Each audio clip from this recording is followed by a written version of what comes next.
Shalom, selamat pagi dan salam jumpa kembali bersama saya Pendeta Romauli Siahaan di dalam Renungan Harian menurut Almanak HKBP. Apa kabar saudara? Semoga baik ya. Doa saya tetaplah semangat dan terus berpengharapan kepada Tuhan yang Maha Baik, karena Dia tahu apa yang saudara perlukan dan Dia akan selalu memberkati ketika saudara tetap percaya dan berpengharapan hanya kepadanya. Amin.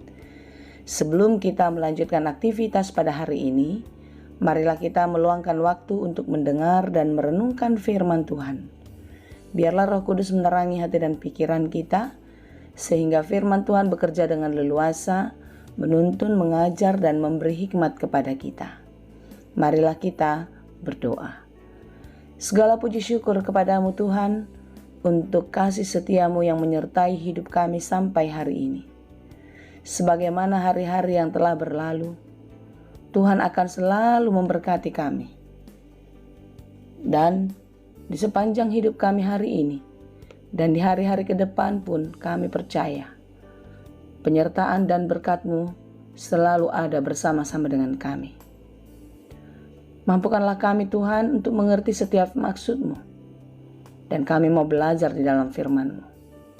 Kiranya firman-Mu boleh mengubah hidup kami, dan kami menjadi pribadi yang lebih baik, yang berkenan kepadamu.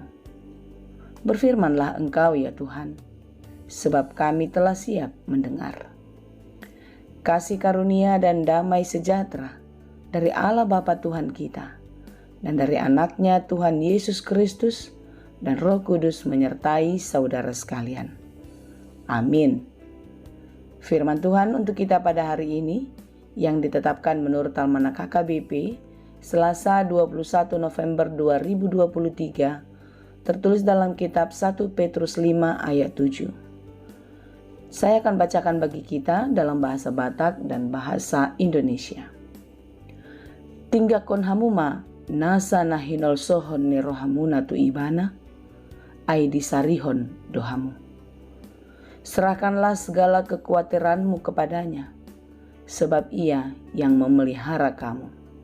Demikianlah pembacaan firman Tuhan. Saudara, jabatan bisa mengubah seseorang. Dulu sebelum mendapatkan jabatan, dia boleh hidup lebih baik, menjadi pribadi yang menyenangkan, rendah hati, ramah, peduli terhadap teman.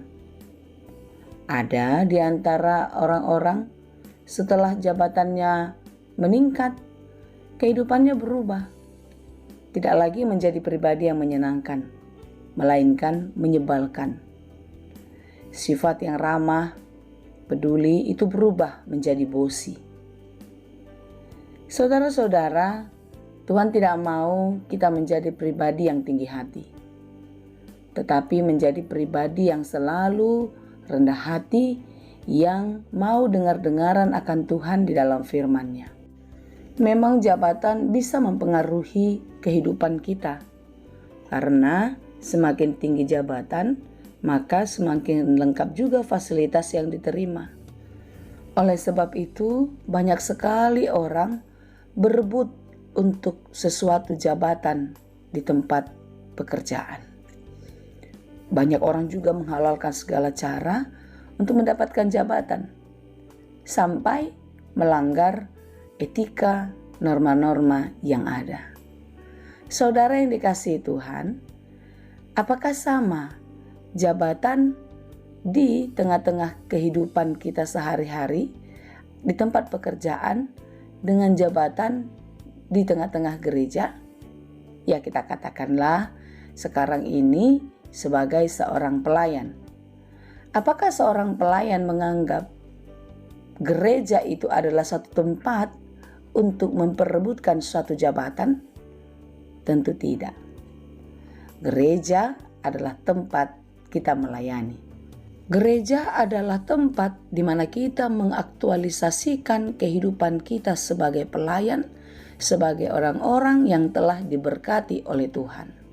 Saudaraku yang dikasihi Tuhan, renungan kita pada hari ini mau mengingatkan kita agar setiap kita tampil menjadi pelayan Tuhan yang baik, pelayan yang rendah hati, dan tentu rajin melayani.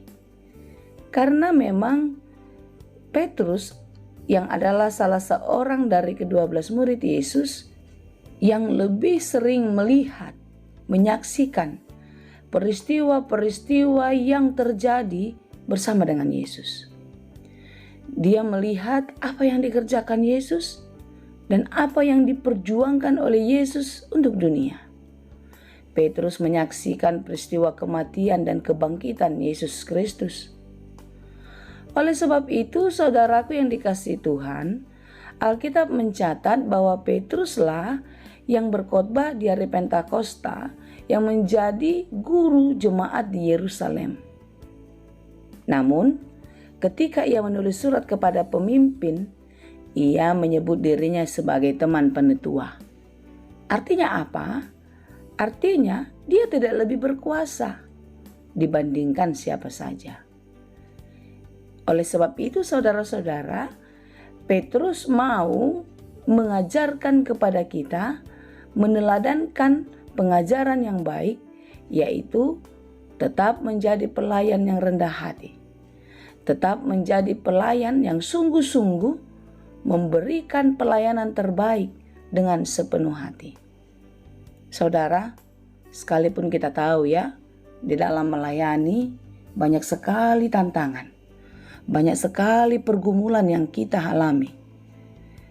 Tetapi renungan kita pada hari ini menasehatkan kita agar kita mau melayani Tuhan dengan sepenuh hati, dengan mengandalkan Tuhan di dalam kehidupan.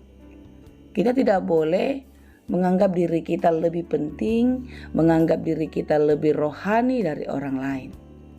Tetapi sebaliknya, kita harus menganggap diri kita bukan siapa-siapa, bukan apa-apa, tanpa ada pertolongan Tuhan di dalamnya. Oleh sebab itu, saudara-saudara yang dikasihi Tuhan, sebagaimana Yesus adalah gembala yang baik, Dia pun mau kita menjadi gembala yang baik bagi diri kita, bagi keluarga kita, dan bagi orang-orang yang sedang di dalam pimpinan kita. Tetaplah menjadi teladan di dalam perkataan dan perbuatan, sekalipun banyak tantangan. Jangan pernah mengandalkan kekuatanmu, tetapi andalkanlah Tuhan. Itulah sebabnya kitab 1 Petrus 5 ini mengajarkan kepada kita untuk tetap tunduk dan taat kepada Tuhan. Mengandalkan Tuhan di dalam segala perkara. Renungan kita pada hari ini dikatakan, serahkanlah segala kekhawatiranmu kepadanya, sebab Ia memelihara kamu. Menyerahkan segala kekhawatiran bukan persoalan perut saja, bukan persoalan pakaian dan papan saja, tetapi seluruh kehidupan kita, seluruh pekerjaan kita, seluruh perencanaan-perencanaan kehidupan kita. Jangan pernah mengandalkan pikiran dan kekuatanmu. Jangan pernah mengandalkan apa yang ada padamu. Tetapi andalkanlah Tuhan. Serahkanlah segalanya kepadanya. Mungkin hari ini kita belum mempunyai apa-apa, sehingga kita tidak berani melangkah. Percayalah, ketika kita hidup di dalam Tuhan dan percaya sepenuhnya hanya kepadanya, Dia tidak akan membiarkan kita. Dia adalah penolong. Dia adalah pelindung yang selalu memberkati kita. Oleh karena itu, saudara, janganlah khawatir. Tuhan akan memelihara hidupmu. Tuhan akan memberkati kamu jika kamu terus menyerahkan seluruh kehidupanmu kepada-Nya. Jika sekarang kau sedang sakit, jangan pernah andalkan pengalaman, jangan pernah mengandalkan orang-orang pintar, tetapi tetap mengandalkan Tuhan ya. Sekalipun orang pintar, yaitu dokter, saudara, keluarga yang merawat adalah jalan kesembuhan yang dipilih Tuhan untuk menyelamatkan kita. Tapi ingatlah, sumber kesehatan, sumber kesembuhan datangnya daripada Tuhan. Semua yang kita alami, persoalan demi persoalan, keselamatan, jalan keluar bersumber dari Tuhan. Karena itu, serahkanlah seluruh kehidupanmu, seluruh kekhawatiranmu. Percaya, Dia akan menyertai dan memelihara kamu. Amin. Terima kasih Tuhan untuk firman-Mu. Biarlah kami menyerahkan seluruh kehidupan kami hanya ke dalam tangan Tuhan. Jangan biarkan kami khawatir dalam hidup ini. Tetapi kami mau terus percaya dan berharap kepadamu, karena Engkau Tuhan yang Maha Baik dan tahu apa yang kami perlukan setiap hari di dalam kehidupan ini. Terima kasih Tuhan. Kami serahkan hidup ke dalam tangan-Mu. Dalam Yesus kami berdoa. Anugerah Tuhan kita Yesus Kristus, kasih karunia Allah Bapa, dan persekutuan Roh Kudus, itulah kiranya yang menyertai dan memberkati kamu sekalian. Amin.